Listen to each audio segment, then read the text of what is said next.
Все, оно включено, снимай. Давай. Так все, снимает? Все, снимает. Давай, поехали.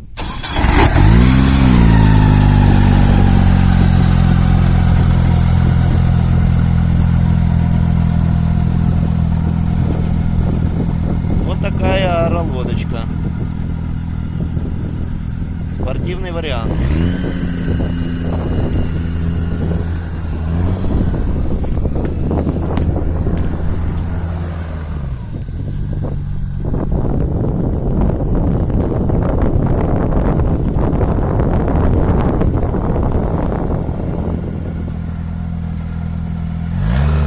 Дядя Лежа управляет.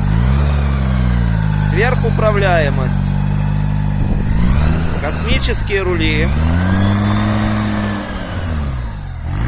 30 градусов поворота.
Такая тема, ребята.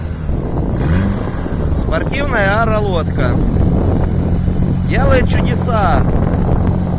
Делает чудеса на воде, на льду. Вообще обалдеть. Такая вот история.